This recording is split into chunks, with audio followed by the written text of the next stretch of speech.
अस्सलाम वालेकुम नाज़रीन, मैं हूं शेख अहमद अली, आप देख रहे हैं क्राइम टुडे न्यूज़। जनाब फरीमुद्दीन बाबा साहब, जिस तरह से जो है हमारे मुल्क में नफरत की सियासत की जा रही है, पिछले 9 साल से जो है कोई तरक्यात के काम नहीं, लेकिन नफरत बराबर फैलाई जा रही है। तो इस पर आप मणिपुर के जो हालत है, मौजूदा हालत है, इस पर आप क्या कहें? देखिए, मणिपुर का जो वाक़या गुजरा है और मणिपुर में जो हो रहा है वो वाक़ई बहुत बड़ा अफसोसनाक और दर्दनाक है। ये किसी जात, किसी मज़हब का नहीं है, ये सारी जातें और सारी मज़हबों के लिए शर्मिंदगी की बात है, क्योंकि हिंदुस्तान एक गुलिस्तान है और हिंदुस्तान सारे मज़हबों को मिला करके बना हुआ एक गुलिस्तान है। हमारा संविधान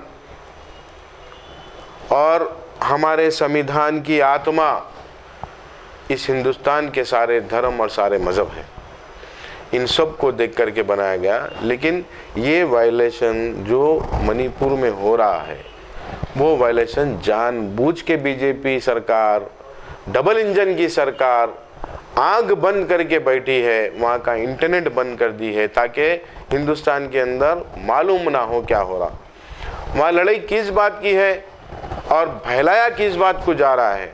इस बात के ऊपर सीबी जांच होना चाहिए, सीबी की जांच होना चाहिए कि ये इसके पीछे क्या कारण है। अब बहुत सारे मीडिया में बहुत सारी बातें आती है, लेकिन मैं कहता हूं कि इसके पीछे कोई और है, उसको देखने की ज़रूरत है।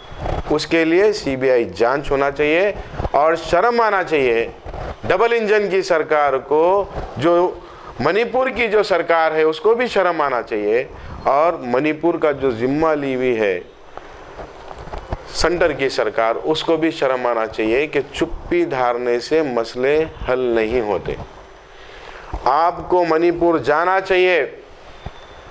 अमित शाह जी से नहीं संभली बात तो प्राइम मिनिस्टर जी को बात जाना चाहिए कि मैं 36 इंच का सीना लेकर के आने वाला, जो सीना पीट के बोलने वालों को वहाँ जाके सीना पीट के बताना चाहिए, पब्लिक के बीच में बताना चाहिए, ना कि मणिपुर के बारे में आप पार्लियामेंट के अंदर बहस नहीं करके बाहर आके जो स्टेटमेंट देते और मणिपुर के स्टेटमेंट को सारे स्टेटों को मिला के देते। ये कौन सी, सारे स्टेटों में तो हिंसा नहीं हो रही है, आज वायलेंस हो रहा मणिपुर में। मणिपुर के अगर मसले को सॉल्व करना है तो वहाँ पे गवर्नर राज लगा करके जाके पीएम मोदी जी को बैठना चाहिए, बैठ करके वहाँ के मसले को जल्द से जल्द शांत करना चाहिए। जिस तरह से यूनिफॉर्म सिविल कोड का भी इशू चल रहा है और जिस तरह से फैलाई जा रही है, वो जल्दी बिल लाने की कोशिश की जा रही है, इसको आप किस नज़र से देखते हैं? देखिए, मैं ये बात को वाज़ेह तौर से कह रहा हूँ कि मणिपुर की एक बार शक्ल अच्छे से देख लें और उसके बाद यूनिफॉर्म सिविल कोड की बात करें। और जो लोग बेवकूफ़ है वो जो यूनिफॉर्म सिविल कोड के ऊपर बहस कर रहे हैं, पहले मोदी सरकार से यूनिफॉर्म सिविल कोड की डॉक्यूमेंट्री पूछो, अगर वो डॉक्यूमेंट्री आई तो उसके ऊपर बहस करेंगे।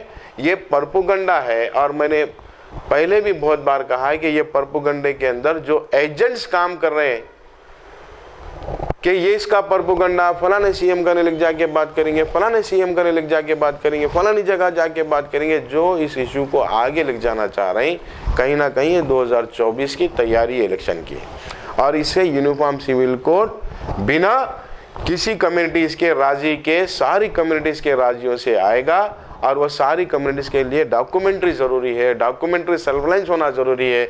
डॉक्यूमेंट्री के बगैर जितनी बहस यूनिफॉर्म सिविल कोड पे चल रही वो एक बेकार बात है।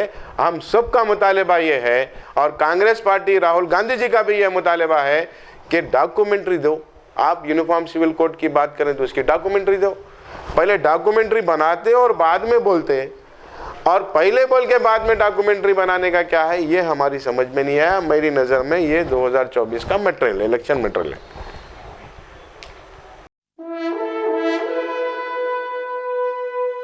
अल्हम्दुलिल्लाह, अपने मुक़द्दस नाम की तरह हर दुल्हा दुल्हन की हयात नौ के आगाज का बावखार नाम HKGN फर्नीचर्स।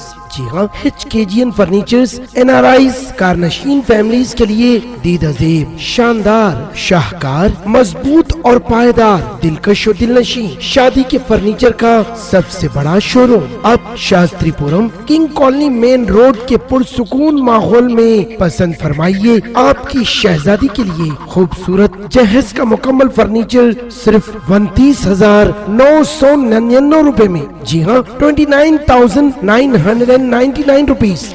जी हाँ, फख्र हिंदुस्तान सदर मोहतरम बैरिस्टर असदुद्दीन अवैसी साहब के मकान के बिल्कुल करीब आपका अपना HKGN फर्नीचर्स। 9618650827